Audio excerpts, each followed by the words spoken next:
उनको अगर हम निकाल दें, क्या हमारा मस्तिष्क शरीर के भिन्न भिन्न अंगों को संतुलित कर पाएगा? उन नियमों को ना समझना, ये ऐसा क्यों होता है? क्योंकि हम ये समझ ही नहीं पाते कि हम अपने आप में सब कुछ नहीं है। जी। वो आपको अंदर से प्रेरित करता रहेगा कि ऐसा क्यों, वैसा क्यों, वैसा क्यों, ये सोच, वो सोच, इसके बारे में क्रांति कर, उसके बारे में ऐसा सोच, इसकी बात मत सुन, उसकी निंदा कर। हम कब अपने परिस्थितियों के साथ एकरूपता छोड़ देते हैं? ये एकरूपता दोनों तरफ छूटती है। और मांगलिक की वजह से क्या मृत्यु ही होगी? क्या वो ऐसा हो सकता है कि वो व्यक्ति सामने वाले को अपने धर्म के पथ से, कर्म के पथ से हटा दे? क्योंकि जी। जैसे ही आपने सगुण रूप में ईश्वर को देखना प्रारंभ किया, आपने मायावी बना दिया, आपने माया में बांध दिया, जी। आपका एक मायावी संबंध बन गया अपने ईश्वर से। अगर आप अपने विचारों में, अगर आप अपनी क्रियाओं में हिंसक हैं, तो किस प्रकार आप अपने आप को सभी के अंदर देखेंगे? आप सभी को अपने अंदर देखेंगे।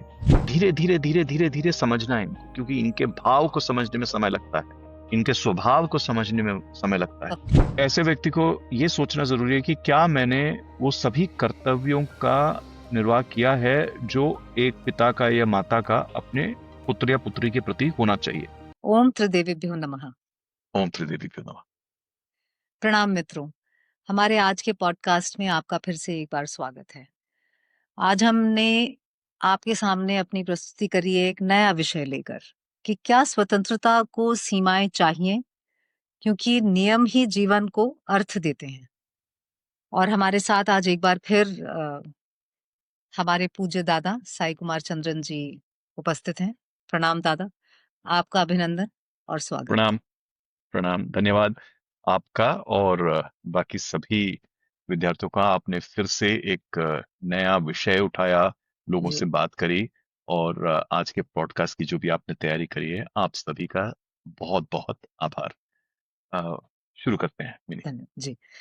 तो आज के विषय के संदर्भ में मेरे पास एक छोटी सी कहानी है जो मैं कहना चाहती, दादा आपकी अनुमति हो तो एक बहुत ही तेज युवा धारा थी और उसे अपनी गति पर, अपनी गहराई पर और अपने विशाल फैलाव पर बहुत गर्व था। घमंड मैं शायद बोलूं तो ज्यादा अच्छा शब्द रहेगा। और उसके साथ जो रहने वाली तटें थीं, वो उससे हमेशा कहती थी कि हम ही तुम्हारी सीमा है, हम तुम्हें बांधते हैं। पर इस धारा को जो घमंड था उसकी शायद कोई सीमा नहीं थी। तो एक दिन वो क्रोधित हो गई और वो चिल्लाई, बोलने लगी कि तुम मेरी स्वतंत्रता के शत्रु हो, तुम्हारी ये सीमाएं ही मुझे पूरी दुनिया में फैलने से रोकती। मैं तो बहुत विशाल हूं और मुझे किसी के नियंत्रण की आवश्यकता नहीं है।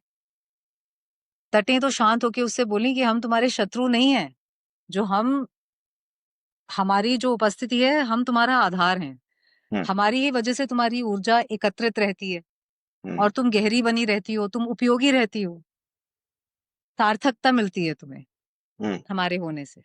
पर धारा को जो अहंकार था, उसने बहुत जोर से उन तटों को तोड़ा और फैलने लगी। अब जब फैली तो पतली हो गई, मैली हो गई, वेग चला गया, गति चली गई, गहराई चली गई, उपयोगी होनी बंद हो गई। जब ये सब हुआ तो उसे कुछ समझ आया और वो बोली, मैं सूखने की कगार पर हूं तटों, आओ मेरी सीमा को फिर से बांधो। तो सीमाओं ने उसे कहा, तटों ने उससे कहा कि यही हम बात तुमसे कहने जा रहे थे या कहना चाह रहे थे इतने दिनों से, कि हमारी सीमा ने तुम्हारी ऊर्जा को केंद्रित करके रखा है, जिससे कि तुम शक्तिशाली बनी रहती हो। और बिना सीमा वाली स्वतंत्रता केवल विनाश ही लाती है। अब धारा को इस सच्चाई का एहसास हुआ और उसने तटों से विनती करी, मेरे सहारे में हमेशा बनी रहना, मेरी गहरी गति, ये तेज, ये आवेग, ये उपयोगिता तुम्हारी वजह से ही है और ये सीमाएं मुझे खत्म नहीं करती, मुझे सफल बनाती हैं। वाह, क्या बात, बहुत सुंदर, अति सुंदर। ये एक छोटी सी कहानी थी संदर्भ को लेकर, लेकिन यहीं से मेरा पहला प्रश्न आपके लिए है दादा, कि हम जीवन को जीते हुए सीमा और नियम शब्द सुनकर असहज हो जाते हैं। हम्म क्या ये नियम स्वतंत्रता को कम करते हैं हम्म या फिर उन्हें सशक्त करके दिशा देते हैं?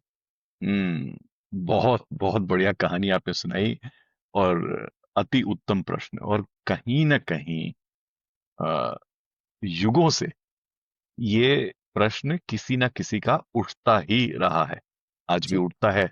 और हम देख रहे हैं कि कहीं ना कहीं स्वतंत्रता को लेकर ये प्रश्न जितना है, शायद आज स्वच्छंदता को लेकर के ये प्रश्न बनता जा रहा है।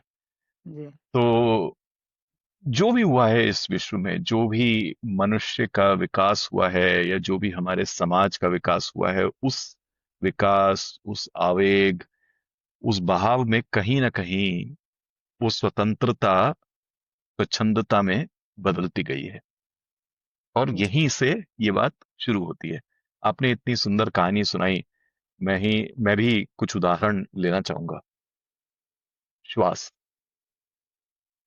श्वास हमारे शरीर में कैसे पहुंचता है? अगर नासिका को निकाल दो, जी, क्या वो श्वास अंदर हमारे लंग्स तक पहुंचेगा? नहीं, रक्तचाप, रक्त जो चल रहा है हमारे शरीर में, वो चलेगा अगर हम सारी कोशिकाओं को निकाल दें?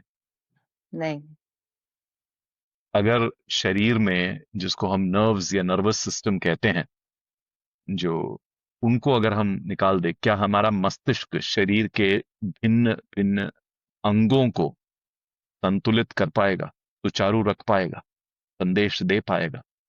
नहीं, नहीं। इस ब्रह्मांड में भी ऐसा ही है। जैसा हमारे शरीर में हर चीज किसी और चीज से जुड़ी हुई, जी, हर चीज का अस्तित्व तभी बनता है जब हम उसको किसी उनसे जुड़ी हुई चीजों के संदर्भ में देखते हैं। आप ये सोचो, बिल किसी का आप फेफड़ा निकाल के रख दो, लंग्स, सिर्फ फेफड़ा हो, कोई काम आएगा वो? नहीं। अपने आप में क्या करेगा वो, है ना? तो ये जो शब्द है स्वतंत्र, स्व, है ना, और तंत्र, यानी कि प्रणाली, प्रक्रिया, तरीका, आप इसको कैसे भी कर। जी, तो हम इस शब्द को जब समझने की कोशिश करते हैं अपने जीवन में, कहीं ना कहीं हम स्वतंत्र को, यानी कि अपने तरीकों को समझ लेते हैं कि वही है इस विश्व में, और कुछ भी नहीं है। जो मेरी इच्छा हो, जो मेरा तरीका हो, जो मेरा रुझान हो, जो मुझे पसंद आए, जैसा मैं करना चाहूं बस उतना ही हो, बाकी कुछ ना हो। जब ये होने लगता है तो स्वतंत्रता स्वतंत्रता नहीं रहती, स्वच्छंदता बन बन जाती है। ये अंतर सबसे पहले हमें समझना जरूरी है। जी, और दूसरा, जब भी हम स्वतंत्र की बात करते हैं, स्वतंत्रता की बात करते हैं, तब हमें यह भी समझना है कि हमारा संदर्भ ये विश्व है, ये प्रकृति है, मनुष्य है, और इस प्रकृति के बाकी सभी योनियां, और हर एक वो वस्तु है जिससे ये दुनिया बनी है। हम पृथ्वी पर हैं, मैं ब्रह्मांड कहता, वास्तव में वही है, पर मैं पृथ्वी कहूंगा, हमारा मनुष्य जीवन कहूंगा, और आसपास की प्रकृति से जुड़ा हुआ मनुष्य जीवन कहूंगा। वो सभी संदर्भ लेकर के आना आवश्यक है। अगर आप उस संदर्भ को मान के नहीं चलेंगे तो क्या होगा? तकलीफ होने वाली है।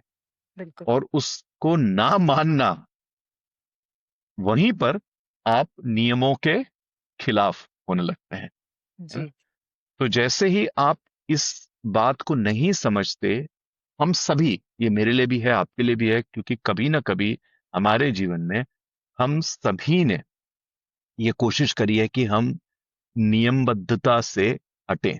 हम हाँ, जो लय हमारे आसपास है, उसके बंधन से, उसकी बाध्यता से हटें। कोशिश हमने सभी करी है। जी, कोई ना कोई रुझान, किसी न किसी तौर तरीके, किसी न किसी बात को, किसी न किसी नियम को, किसी न किसी अनुशासन को काटने की हम सभी ने कोशिश करी जी, है। तो ये बिल्कुल, हम सभी के लिए है कि उन नियमों को ना समझना, ये ऐसा क्यों होता है? क्योंकि हम ये समझ ही नहीं पाते कि हम अपने आप में सब कुछ नहीं है। हम अपने आप में बिल्कुल भी सक्षम नहीं है जब तक हम अपने आप को इस सृष्टि के संदर्भ में, प्रकृति के संदर्भ में, सभी जीवों के, सभी पदार्थों के संदर्भ में हम अपने आप को नहीं देखते। उसको ना देखना, वहां आती है ये तकलीफ कि हम नियमों को बुरा मानते हैं, नियमों को, अनुशासन को ऐसा मान लेते हैं कि वो हमारे को रोकने के लिए बनी है। हम्म। और ये समझ आना बहुत आवश्यक है। और इसको समझने के लिए कहीं और जाने की आवश्यकता नहीं है। अपने ही शरीर को जब हम समझे, अपने ही जी। जीवन को जब हम समझे, जैसे ही हम स्वाध्याय करेंगे, वैसे ही हमें समझ में आएगा कि वो अनाज जो हमारे शरीर में जा रहा है वो हमने नहीं बनाया, वो कहीं और से आया। ये हवा कहीं और संचालित हो रही है। सभी संसाधन जो है जीवन के, वो कहीं ना कोई अपना अपना उसमें कर रहा है। तो जी। अगर मुझे जब जो चाहिए मैं वो लूं, और उसके बाद अपने स्वतंत्रता को इस प्रकार से प्रकट करूं कि और कुछ है ही नहीं, ये तो फिर हम्म। बहुत गलत हो गया। हम्म। संतुलन तो तब बना जब मैं हर वक्त ये समझूं, ये मानूं कि मैं इस पृथ्वी, इस ब्रह्मांड, इस सृष्टि, सभी पदार्थों, सभी जीवों के संदर्भ में ही हूं। मुझे उनके साथ मिलके चलना है। तो जी। अगर मैं वो नदी हूं जिसका आपने अपने कहानी में वर्णन किया, तो उस नदी के जो तटे हैं, उसका जो थल है, वो ये पृथ्वी, ये सृष्टि और सभी जीव, ये जीवन ही है। उस जीवन को निकाल दो तो वो नदी दूषित होगी ही होगी। होगी। मेरा तो ये मानना है। जी। बहुत सुंदर वर्णन किया आपने, और बहुत ही सटीक आपने तरीके से हमको समझाई ये बात।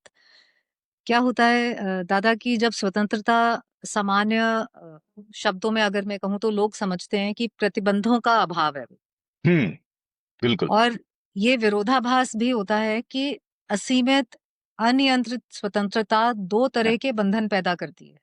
हम्म, एक तो आंतरिक, हम्म, जिसमें संयम का अभाव हो जाता है, हम्म, हम्म, और दूसरा होता है बाहरी या अराजकता, हम्म, जिसमें मर्यादा का अभाव हो जाता है हम्म, अ, हमारी सोसाइटी में। हम्म, तो मेरा आपसे अगला प्रश्न है कि क्या ये संभव है कि संतुलन ही हमारा सबसे गहरा या बड़ा आनंद है, हम्म, या इसी से हमें आनंद मिलता है? द पैराडॉक्स ऑफ फ्रीडम जिसे हम बोलते हैं।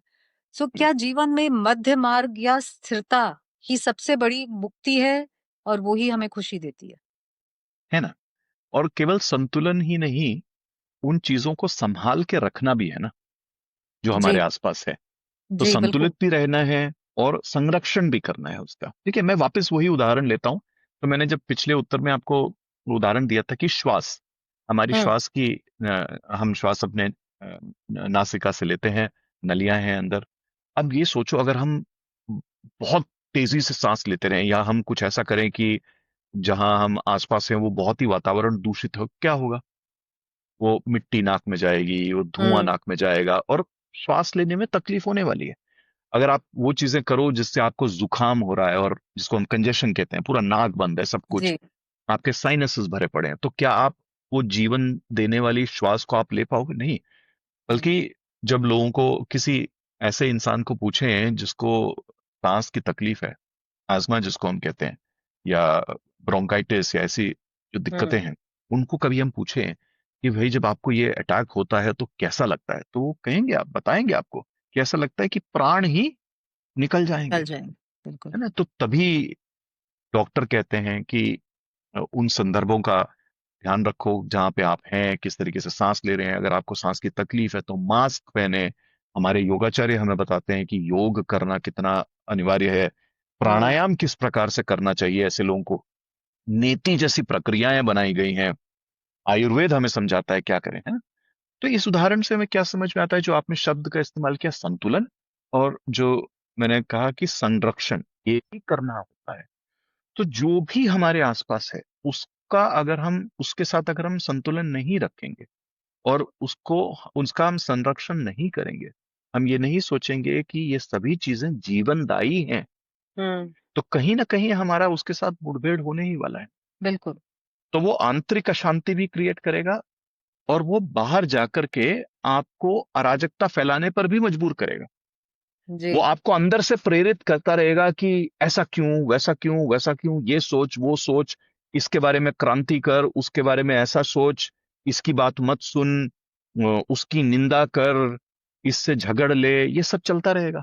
और जब वो अंदर वो सब चलेगा और कहीं ना कहीं उसका उसका जोर आपके ऊपर पड़ेगा, उस अशुद्धि का प्रभाव आपके ऊपर पड़ेगा, आपके गुणों का परिवर्तन होगा, आपके चरित्र पर उसका असर होगा, तो आपका भाव बदला, आपका भाव बदलेगा तो आपका स्वभाव बदलेगा, आपका जी स्वभाव बदलेगा तो आपकी क्रियाएं बदलेंगी। बिल्कुल। तो ये तो होने ही वाला है। तो संतुलन और संरक्षण, ये दोनों हमें साथ में लेकर के चलना है। स्वयं को संतुलित भी रखना है और अपना बचाव भी करना है, दब भी नहीं जाना। इसका हम्म इसका दूसरा अर्थ भी है, क्योंकि कई बार क्या होता है, ये हमें मिनी देखना बहुत आवश्यक है कि हम कब अपने परिस्थितियों के साथ एकरूपता छोड़ देते हैं। ये एकरूपता दोनों तरफ छूटती है। जब हम हम्म किसी चीज की अति कर देते हैं तो भी वो एकरूपता छूट जाती है, और जिस चीज पर हम अपना अ, अपना ध्यान केंद्रित नहीं करते उससे भी वो एकरूपता टूटती है। क्योंकि अभाव में भी तकलीफ है, अति में हम्म भी तकलीफ। तकलीफ है। ये बिल्कुल। होता दोनों तरफ है, और हम जब अभाव में चले जाते हैं तो कभी ना कभी वो अति की तरफ हमें लेके जाएगी ही जाएगी। आपने जी वो पेंडुलम देखा है ना, तो आप जी एक तरफ बिल्कुल। उसको खींचेंगे तो वो दूसरी दूसरी तरफ तरफ जाएगा। बिल्कुल तो अगर जाएगा। संतुलन बीच में है तो एक तरफ अभाव है और एक तरफ अति है। जी आप अति करेंगे तो जीवन कहीं ना कहीं आपको दंडित करेगा, आपका वातावरण आपको दंडित करेगा।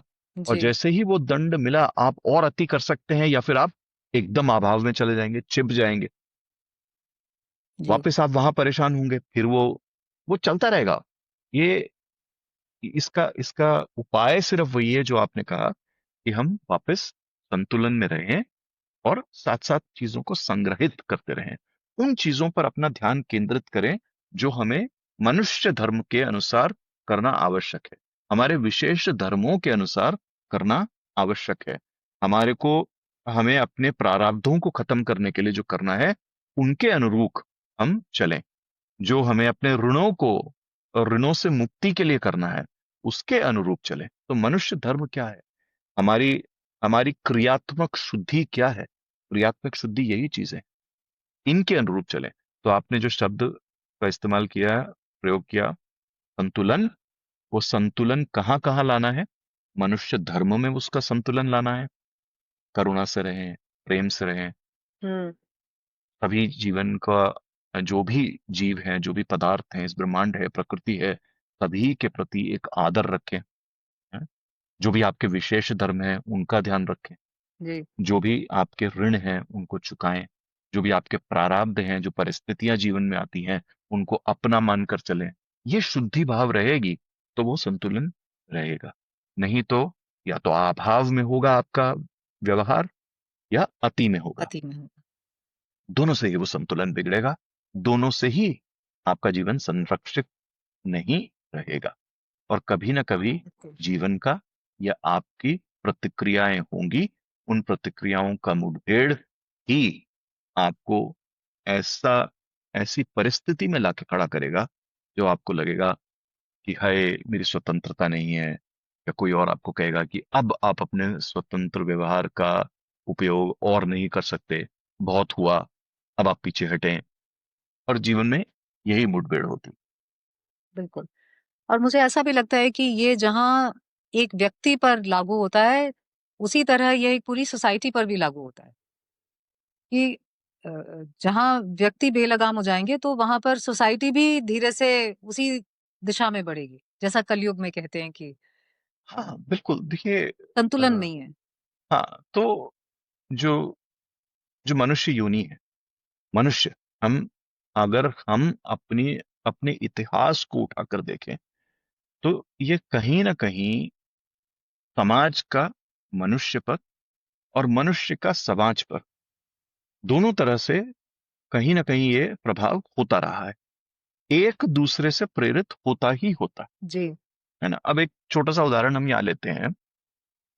80-90 के दशक में एक कंज्यूमरिज्म और कंज्यूमर चॉइस नाम का एक नया आंदोलन छिड़ा, जहां पे बात ये थी कि हर इंसान को एक ज्यादा से ज्यादा चुनाव होना चाहिए, मिलना चाहिए चीजों का, जी कि मेरे सामने ये 10 चीजें हैं जो मैं कर सकूं, 10 पदार्थ हैं जिनको मैं खरीद सकूं। ये नहीं कि आप एक ही हो, आपके पास वो विकल्प हो चुनने के लिए। जी तो जैसे ही ये समाज में इस चीज का आया, इस चीज का रुझान बढ़ा, और ये इस चीज का रुझान कहाँ से बढ़ा? गाड़ियों का, फ्रिजों का, दूसरी चीजों का, आप वेकेशन पे जा सके, इन सब चीजों के लिए आपको ये कंज्यूमरिज्म नाम की ये चीज शुरू हुई। तो ये जी औद्योगिक जगत से इसकी शुरुआत हुई। अब उस दशक में अगर आप देखेंगे, 60 में, 70 में, 80 में क्या होता था कि एक व्यक्ति किसी एक ऑर्गेनाइजेशन को ज्वाइन करता था, नौकरी ज्वाइन करता था, और वो रिटायरमेंट तक वहां पे वहीं काम रहते करता था, थे। है ना? जी तो वो संस्थान ही एक तरीके से उसका दूसरा घर बन जाती थी। जी आजीवन वहीं काम करना, और आजीवन उसके प्रति निष्ठा का पालन करना, आजीवन उसी के कर्तव्यों का पालन करते हुए कहीं ना कहीं उसी का एक हिस्सा बनकर निकलना। तो एक इंसान का अपना परिवार होता था, और एक उसका औद्योगिक परिवार होता था। जी अब जैसे ही ये कंज्यूमरिज्म आना शुरू हुआ, जैसे जैसे हर व्यक्ति को कहीं ना कहीं चुनाव करने के लिए कई सारे विकल्प मिलने लगे, अलग तरीके की गाड़ियां, अलग तरह के कपड़े, अलग तरह की 10 चीजें, अब यही विचारधारा कहीं ना कहीं उन नौकरियों में आने लगी। तो जी अब आप देखिए, कोई इंसान 6 महीने में नौकरी छोड़ रहा है, कोई 6 साल में छोड़ रहा है, कोई 2 साल में छोड़ रहा है। कितने लोग आपको ऐसे दिखेंगे कि 20, 25, 30 साल से एक ही संस्था में हैं, और अगर वो दिखे भी तो वो दिखेंगे जो कभी ना कभी वो 80 या 90 के दशक में जिन्होंने अपना व्यवसाय शुरू किया था या अपना औद्योगिक जी जीवन शुरू किया था, और वो चलता जा रहा है वो रुझान, कहीं ना कहीं उनके ऊपर वो स्थिरता का प्रभाव अभी भी है। पर जी कितने लोग ऐसे मिलेंगे? तो जो बहुत तो ये एक छोटा सा उदाहरण था जहां पे आपने देखा कि ये समाज का एक मनुष्य पर कैसे प्रभाव पड़ता है। अगर आप उल्टा देखें तो कहीं ना कहीं कितने ऐसे विचारधारा वाले लोग हुए जिन्होंने सभ्यता पर, जिन्होंने संसाधनों पर, जिन्होंने संस्थाओं पर, जिन्होंने नियमों पर, कानूनों पर, जिन्होंने हमारे समाज के चलन पर कोई ना कोई प्रश्न उठाए। कुछ प्रश्न इनमें से बहुत अच्छे थे, और उन प्रश्नों की वजह से, उन लोगों के राय की वजह से समाज सुधरा, ये समाज सुधारक बने। लेकिन कितने ही लोग ऐसे थे जिन्होंने केवल समाज के नियमों कानूनों को अपने हिसाब से तोड़ने मरोड़ने के लिए अपने अपनी अभिव्यक्ति की, अपने हम्म विचारों की अभिव्यक्ति की, और उस अभिव्यक्ति का कहीं ना कहीं जाकर के किसी न किसी प्रथा के साथ, किसी न किसी नियम के साथ, संस्था के साथ वो टकराव हुआ, और होता जा रहा है। और ये कई जी बार आप देखेंगे, हमने 70 के दशक में हिप्पी मूवमेंट देखा, हम्म और कहीं ना कहीं उसके साथ आप मादक पदार्थों का जो उपयोग जो बढ़ा इस दुनिया में, स- है ना? तो हम्म ऐसी कई सारी प्रथाएं हुई, और उनसे उनके बाद देखो आप, कई बीमारियों का चलन शुरू हुआ। फिर बिल्कुल जो जिस प्रकार से हम रिश्ते को, शादी को, एक घर को हम मानते थे, उसकी परिभाषा बदलने लगी कहीं ना कहीं। जी तो ये आप उल्टा देखेंगे असर, कि कुछ लोगों की वजह से समाज पर असर होना शुरू हुआ। जी तो ये तो चलता जा रहा है निरंतर रूप से। तो बिल्कुल कहीं ना कहीं इन सभी चीजों पर, इन सभी चीजों को संतुलित करना बहुत आवश्यक है। बहुत आवश्यक इसीलिए कहा जाता है कि जो हमारे धार्मिक गुरु हैं, या जिनकी विचारधाराएं हमें समझनी चाहिए, ऐसे महापुरुषों का और राष्ट्रीय ऐसी स्त्रियों का होना जो हमारे को मार्गदर्शन दे सकें, ये बहुत ही आवश्यक है, और ये हर जगह में है। अगर आप औद्योगिक क्षेत्र में देखो तो इसीलिए जो साइकोलॉजिस्ट हैं, बिजनेस कोच हैं, ये कहीं ना कहीं आगे बढ़ करके आपको सही चीजें कैसे करना है ये समझाते रहते हैं। हम्म समाज में भी इसी तरीके से कोई ना कोई हर वक्त हुआ है, कभी कोई धार्मिक गुरु आगे बढ़ा है, तो कभी कोई प्रचारक सामने आया है, और इन्होंने हमेशा कोशिश करी है कि ये संतुलन बने, और ये आवश्यक है। बल्कि मैं तो आज के हमारे जो समाज है इसमें ये कहता हूँ कि अच्छी विचारधाराओं की बहुत ज्यादा कमी है। जी। माना कि वो सभी चीजें जो अच्छी हैं मनुष्य जीवन के लिए, वो कहीं गई हैं, वो कहीं ना कहीं हमारे ग्रंथों में, हमारे धर्मशास्त्रों में लिखी गई हैं। जी। पर किसी न किसी का उसका अनुवाद करना, आज के तौर तरीकों के प्रति उसका रुझान बताना, उसको किस तरीके से उनका पालन करना है इसका जी। बताना बहुत आवश्यक है। अत्यंत आवश्यक। तो मैं तो ये कहता हूं कि ऐसे प्रभावशाली विचारों का और ऐसे प्रभावशाली अ, वक्ताओं का आज के हमारे इस विश्व में बहुत ज्यादा आवश्यकता है। और ज्यादा से ज्यादा लोगों को आगे बढ़ करके क्या करना चाहिए और क्या नहीं करना चाहिए, इसकी रूपरेखा प्रस्तुत करनी चाहिए। बिल्कुल। लेकिन फिर कुछ लोग ये भी समझते हैं कि हम्म। परंपराएं बहुत जड़ हैं, कठोर हैं, हम्म। जटिल हाँ। हैं।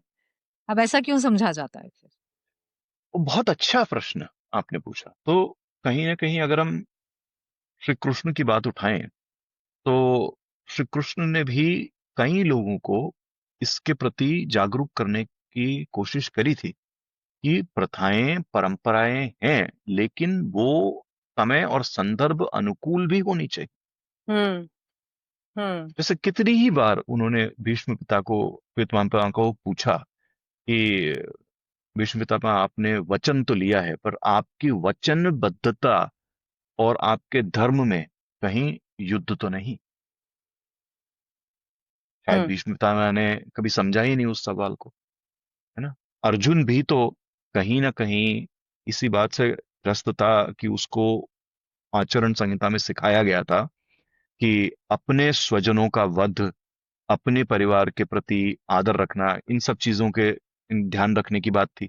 और तभी वो हम्म। जाके विचलित हुआ कि कैसे मैं अपने परिवारजनों के साथ ही युद्ध करूं। तभी बिल्कुल। श्री कृष्ण ने उसको अपने कर्म का ज्ञान दिया, है ना। हम्म।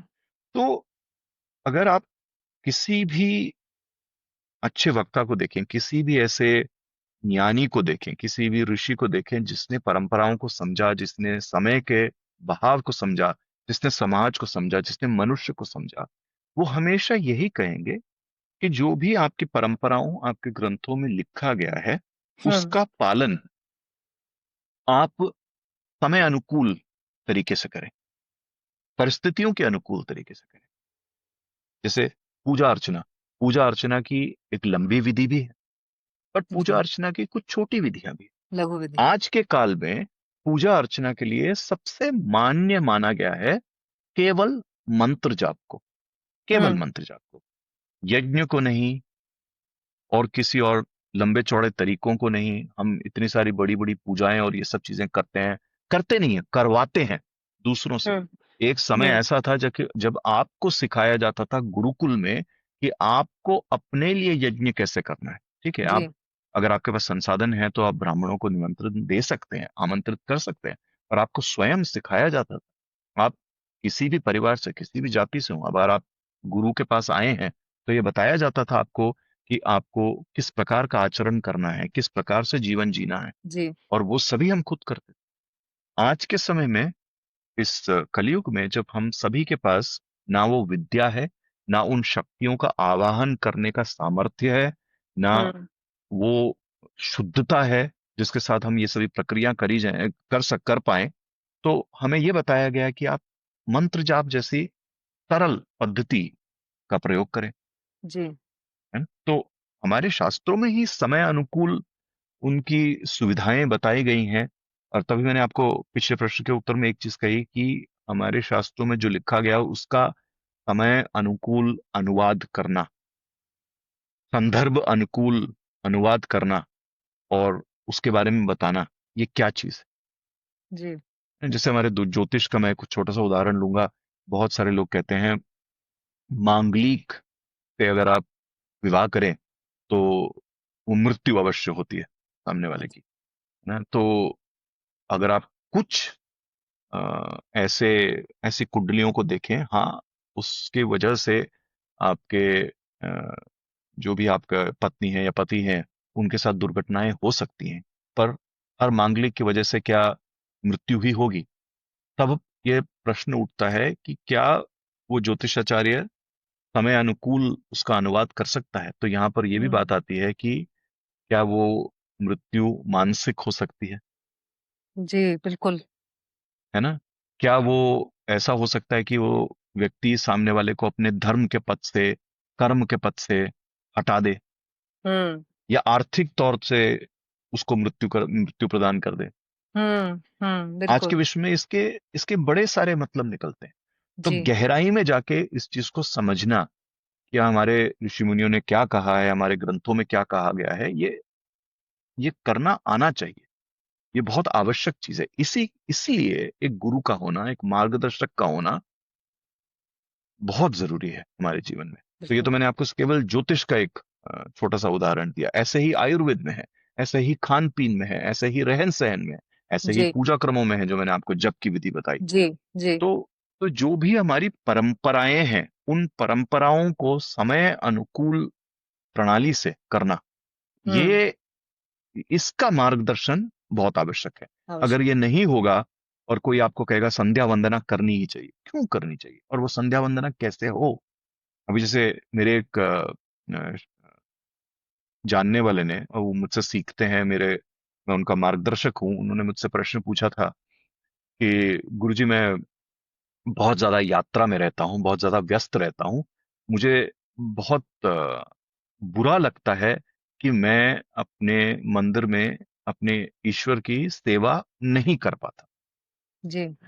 तो तब हमारी बात छिड़ी कि मानस पूजा क्या होती है, किस हम्म प्रकार से मानस पूजा की जाती है, किस प्रकार से आपके इष्ट तक आपकी ऊर्जा पहुंचनी आवश्यक है, जी। किस प्रकार से ईश्वर वास्तव में निर्गुण स्वरूप में आपकी श्रद्धा चाहते हैं, ना कि सगुण रूप में।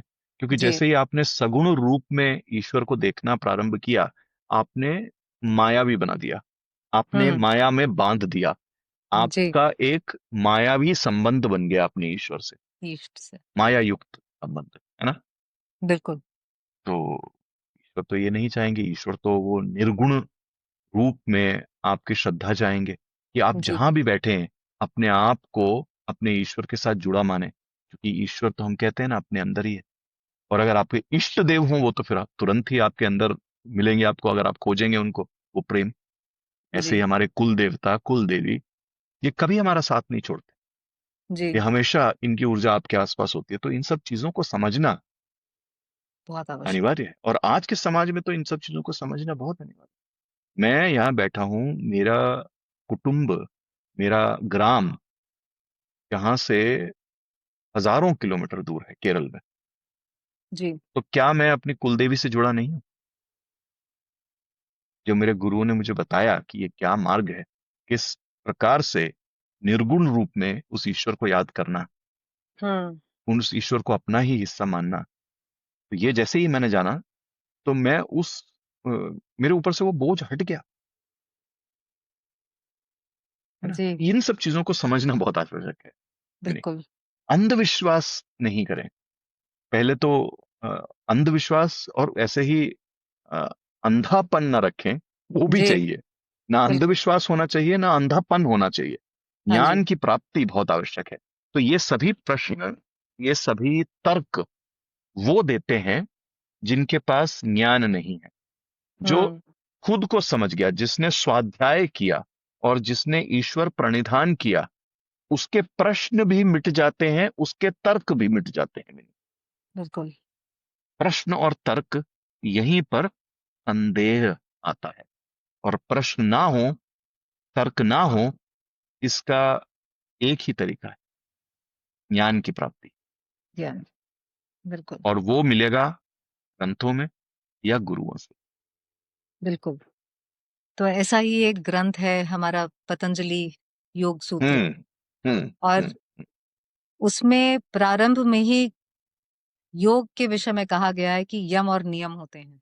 हम्म क्या हम्म ये एक हम्म संयोग है कि मुक्ति का हम्म। मार्ग भी नियमों से ही प्रारंभ होता है, आह, न कि ध्यान और समाधि से?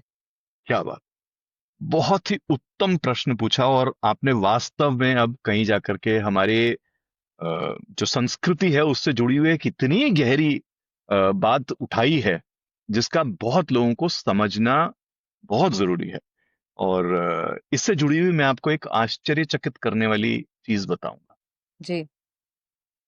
पतंजलि जो हुए वो मोटा मोटा अगर आप देखेंगे तो बुद्धिज्म के बाद का जो समय है जी। वहां कहीं हुए। अच्छा। बुद्धिज्म का उदय होने के बाद, बुद्धिज्म से भी पहले जैनिज्म आया, और जैनिज्म से भी बहुत प्राचीन है हमारे जो वेद शास्त्र, और उस सभी समय जहां से उसका उदय हुआ, जहां पे हमारे हम्म। ऋषि मुनियों ने इन सभी चीजों का संग्रह किया। तो जब हम योग की बात करते हैं जो वास्तव में वैदिक समय से जो चलती थी, या जहां से हम्म। अगर हम ये देखें कि आदि योगी ने जिस प्रकार से सिखाया, आदि योगी ने जिस प्रकार से प्रेरित किया, और अगर आप माँ पार्वती की, जब वो उनकी उनकी अपनी जो जो जो मिलन की वेला थी, और जिस प्रकार से वो शिव को प्राप्त किया उन्होंने, उस जी। कहानी को भी समझे आप भागवत से, तो वहां पर जिस प्रकार से शिव जी ने माँ पार्वती को सिखाया स्वाध्याय क्या है, किस प्रकार हम्म। से अपनी आदि शक्ति की ऊर्जाओं को समझना है, अगर हम उस योग को समझे, तो वहां पे आसन थे, हम्म। वहां पे प्राणायाम थे, हम्म। वहां पे प्रत्याहार था, वहां पे धारणा थी, वहां पे ध्यान था, वहां पे समाधि थी। अच्छा। ये छह थे। और कई युगों तक योग शास्त्र में अगर आप देखें तो हठयोग, प्राणायाम, इनका हम्म। बहुत ही प्रबल महत्व था।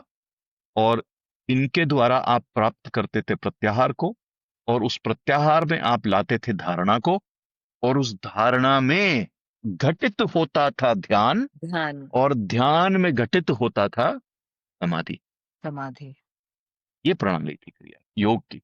अब क्रिया योग को भी उठा लें, क्रिया योग के पांच जो अगर आप स्तंभ देखें, जब आप क्रिया हठ योग की बात करें, या क्रिया कुंडलिनी प्राणायाम की बात करें, या क्रिया ध्यान योग की बात करें, या क्रिया जी। मंत्र योग की बात करें, या क्रिया भक्ति योग की बात करें, वहां पर भी इन प्रक्रियाओं को करने से, और जिस शब्द से लोग भागते हैं तंत्र, हम्म। इन तंत्रों को करने से, तंत्र क्या है? तरीका, प्रणाली, बिल्कुल। प्रोसेस, जी। मेथोडोलॉजी, वो है जी। तंत्र।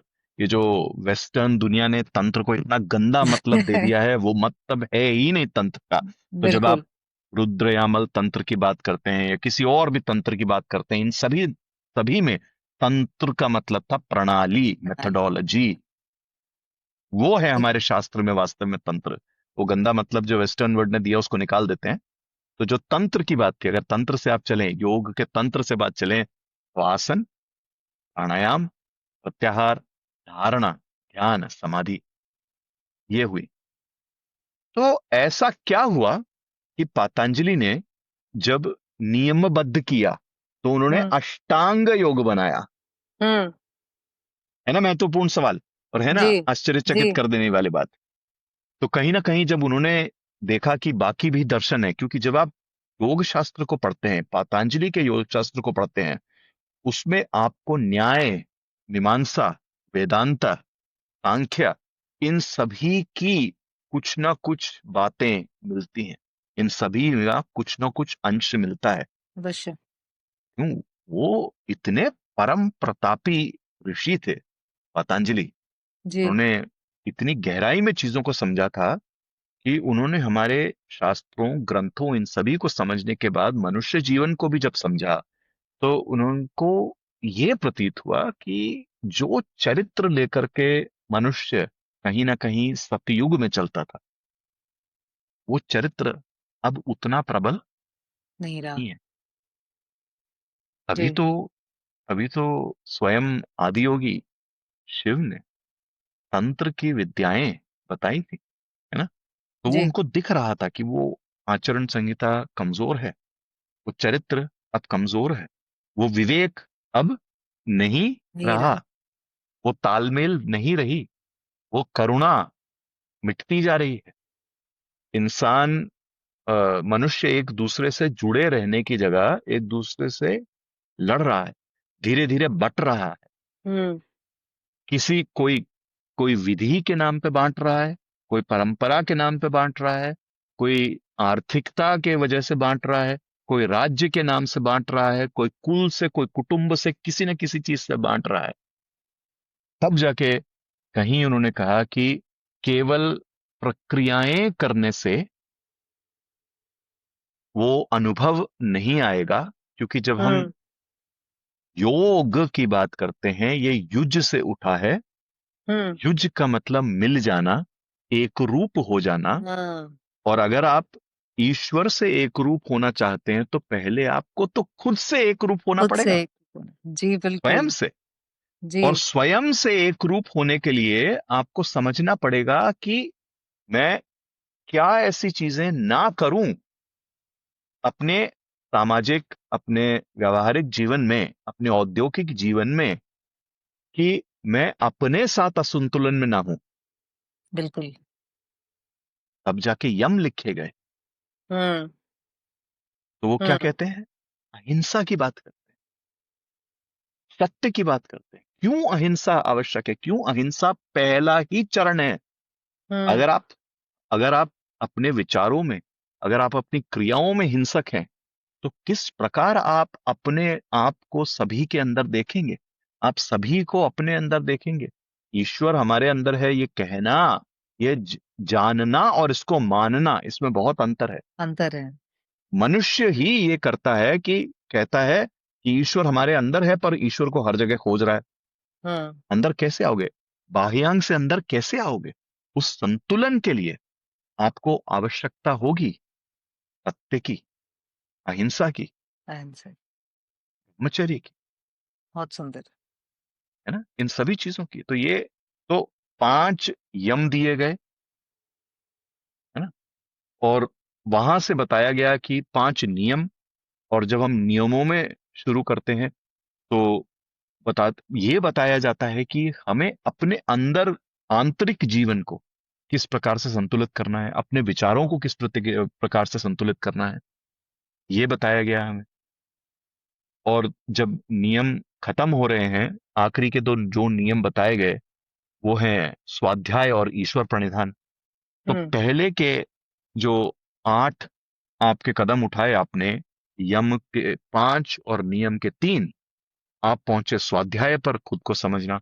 और वहां से पहुंचे आप ईश्वर प्रणिधान, कि ईश्वर के हम्म। प्रति अपने आप को समर्पित करना। और यहां से आप उठाओ अब आसन, प्राणायाम, हम्म। बन रहा है आपका युज। और ये ऐसा नहीं है कि आपने पूरे यम पर अपनी अ, प्रबलता, अब पूरी प्रबलता के साथ आपने सिर्फ यम किया, फिर आपने सिर्फ नियम किया। ऐसा नहीं है। धीरे धीरे धीरे धीरे धीरे समझना है इनको, क्योंकि इनके भाव को समझने में समय लगता है, इनके स्वभाव को समझने में समय लगता है वक्त लगता है जी। ना। इनकी क्रियाओं को समझने के लिए वक्त लगता है। समय लगता है जी। क्योंकि अगर वो कहते हैं अस्थिर, अस्थिर का मतलब क्या होगा? क्यों? क्या चोरी नहीं करनी चाहिए? ये तीसरा स्तंभ है यम का। हम्म। तो किसी वस्तु की चोरी की तो चोरी नहीं ना। किसी का समय चुराना भी तो चोरी हुआ। चोरी है किसी जी। का श्रेय चुराना, किसी का यश चुराना, किसी चोरी का है। कर्म चुरा लेना है, ये भी तो चोरी, बिल्कुल ये भी तो बिल्कुल। चोरी है। हर तरह से तो चोरी है। इन सभी चीजों को समझना, गहराई से अपने जीवन में उतारना, उसको अपने भाव, स्वभाव, क्रिया में उतारना, इसमें समय लगता है। तो इन सभी चीजों का अध्ययन करें, अध्ययन करके अपने अंदर परिवर्तन लेके आए। उसके साथ साथ हठयोग करते रहें, प्राणायाम करते रहें, धारणा करते रहें, ध्यान करते रहें। ये सब चलेगा, तब जाकर के आप युज की स्थिति में पहुंचेंगे, बाहर भी, अंदर भी। तब जाके आप समझ पाएंगे कि परमात्मा क्या है।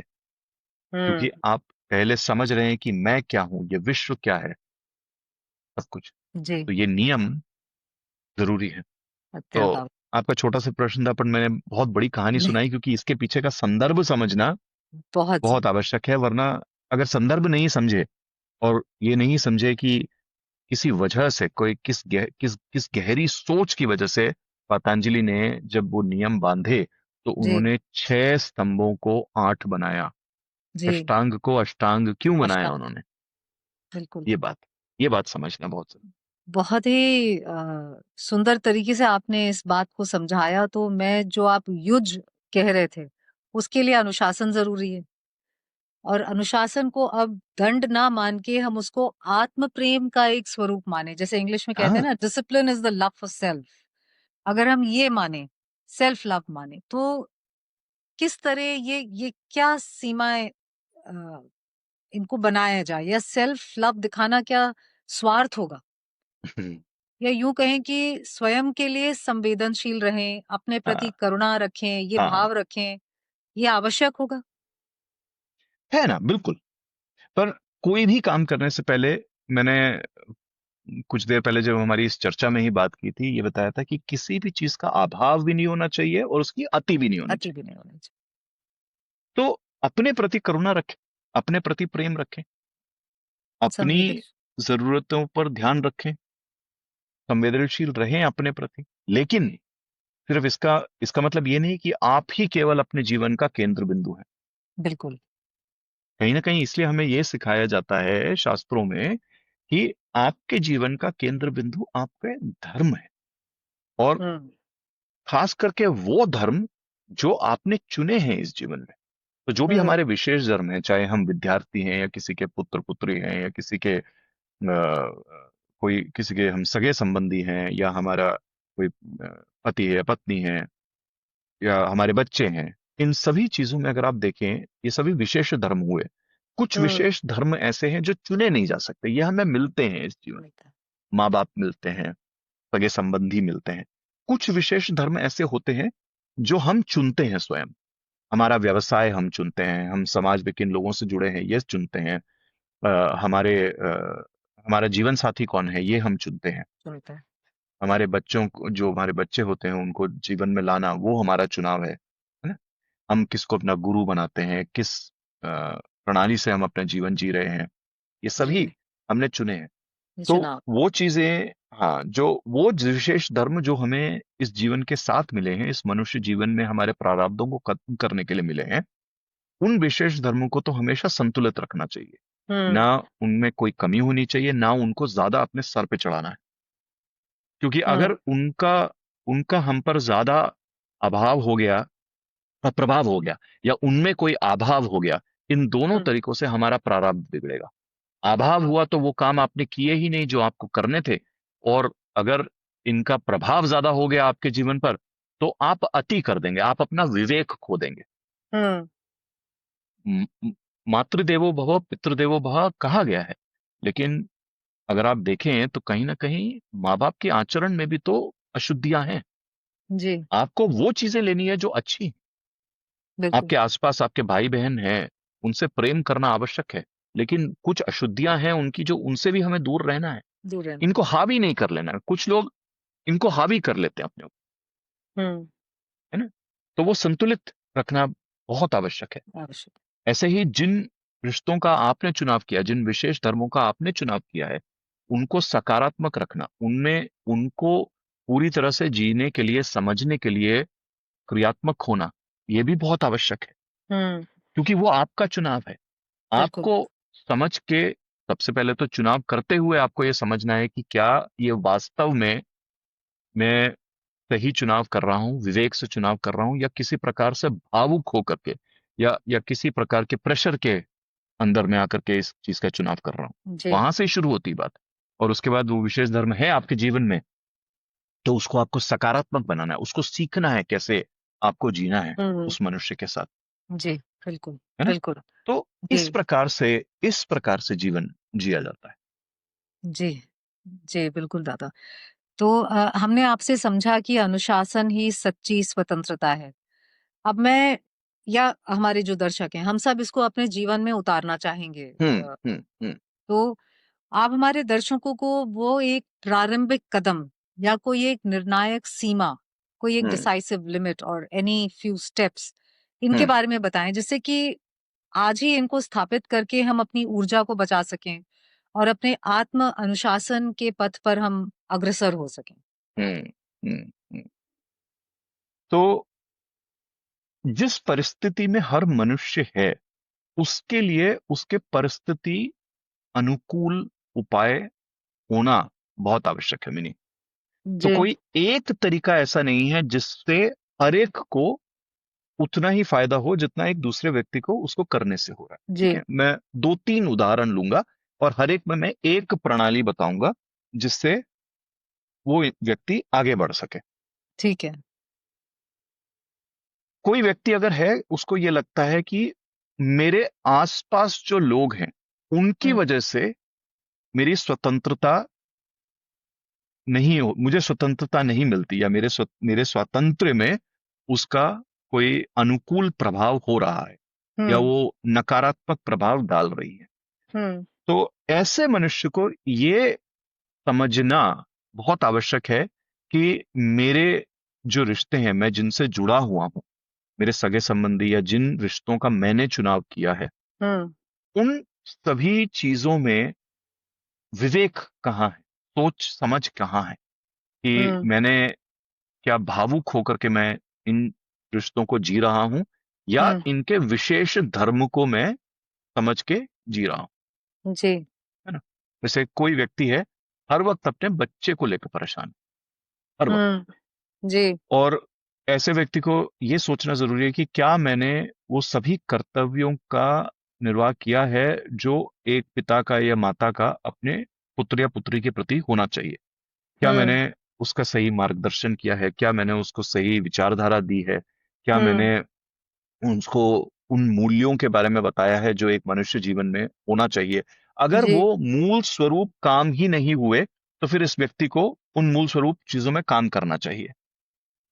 और हम्म। दूसरी तरफ अगर ये तो हुआ अभाव की बात, अगर दूसरी बात हुई कि वो अति कर रहा है, उसमें हर वक्त बच्चा बच्चा बच्चा, उसको कोई भी काम करने के लिए स्वतंत्र नहीं छोड़ रहा है, हम्म। और उसको स्वतंत्र ना छोड़ने की वजह से अपना स्वातंत्र्य खत्म हो रहा है, इसका खत्म हो रहा है। अपने जी। ऊपर ध्यान नहीं रहा, तो हाँ। वहां पर नियंत्रण लाना है अपने ऊपर। तो ये कमी हम्म। हो गई है ना। तो ऐसा करके हर एक रिश्ते में उस इंसान को ये देखना है कि संतुलन, जो तुम्हारे शब्द था, और जो मैंने कहा संरक्षण, कि क्या हम उस धर्म का, उस रिश्ते का, अपनी संबंधों का हम संरक्षण कर रहे हैं, हम उसमें संतुलन रख रहे हैं।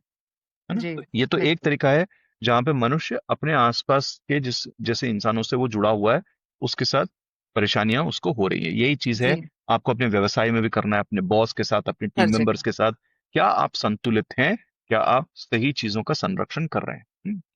अब एक और चीज देते हैं। कोई इंसान कहता है कि मुझे अपनी आर्थिक परिस्थितियां मेरी मुझे स्वतंत्र होने नहीं दे रही।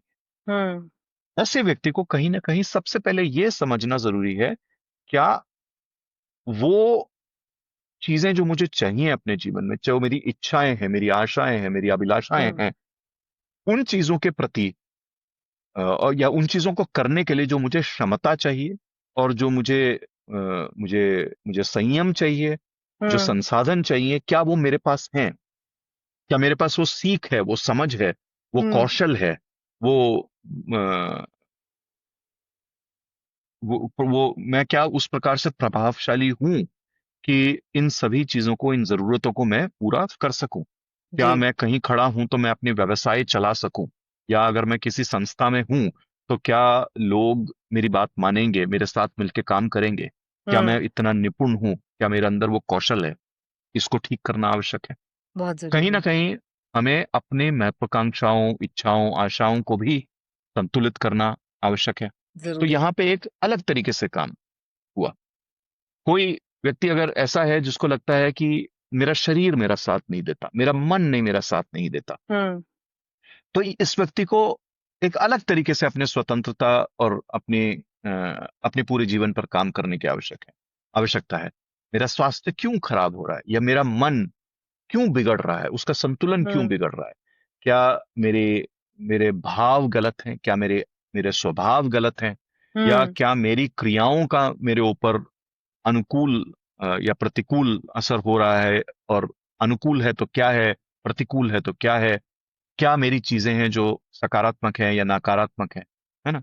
उदाहरण बिल्कुल। के तौर पर, किसी व्यक्ति को बहुत गुस्सा आता है, अब ये गुस्सा करने वाला आदमी सिगरेट भी पिए जा रहा है। हम्म। अब तुम चाहते हो कि तुम्हारे को गुस्सा कम हो, तुम्हारी बेचैनी कम हो, जिस प्रकार से तुम हिंसक व्यवहार करते हो वो कम हो, लेकिन तुम लगे हो सिगरेट पीने में, और वो सिगरेट का धुआं जाकर के तुम्हारे शरीर में ऑक्सीजन की कमी कर रहा है। जब शरीर में ऑक्सीजन की कमी होगी तो शरीर तो बेचैन होगा, और बिल्कुल। शरीर अपनी प्रतिक्रिया करेगा, है ना। समझ बूझ और संतुलन की जगह हमारा स्वभाव प्रतिक्रियाओं से भरा स्वभाव होगा।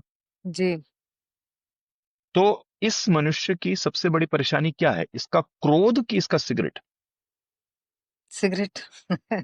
है ना। तो हाँ ठीक है, इसको सही भाव स्वभाव क्रियाएं सीखनी आवश्यक है, लेकिन जब तक वो सिगरेट का जहर इसके शरीर से नहीं निकलेगा तो कैसे इसका मस्तिष्क काम करेगा। हम्म। कि ऑक्सीजन तो बहुत जरूरी है ना शरीर में। जरूरी है, बिल्कुल। ऐसे ही आप देख लो, कोई इंसान कह रहा है कि मुझे बार बार एसिडिटी होती जा रही है, मेरे को उठा नहीं जा रहा, काम नहीं करा जा रहा। आप देखो, इसका वजन 30-40 किलो ज्यादा है जितना होना चाहिए उससे। शरीर में चर्बी भरी पड़ी है, उस चर्बी के होने की वजह से हर वक्त इसको गर्मी लगती रहती है, प्यास हम्म। लगती रहती है। और क्योंकि शरीर को आदत हो गई है हम्म। मीठे की, या जिसको हम कार्बोहाइड्रेट्स कहते हैं, इन सब चीजों की आदत हो गई है, तो बार बार कभी खाना खाए, कभी नमकीन खाए, कभी कुछ और खाए, कभी चाय की इच्छा हो, हम्म। कभी कुछ और खाए, तो पचा है नहीं खाना, तुम और डाले जा रहे हो उसके और ऊपर। हाँ। शरीर चल नहीं रहा। अब इसके साथ साथ तुम्हारे घर वाले कह रहे हैं ये कर लो, तुम्हारे ऑफिस वाले कह रहे हैं ये कर लो, तुम्हें कहीं ट्रैवल भी करना है, अब इसके बीच में पीठ दर्द भी शुरू हो गई। तो इस इंसान की परेशानी क्या है, बाकी सभी परेशानियां कि इसकी खाने की आदत, इसका वजन,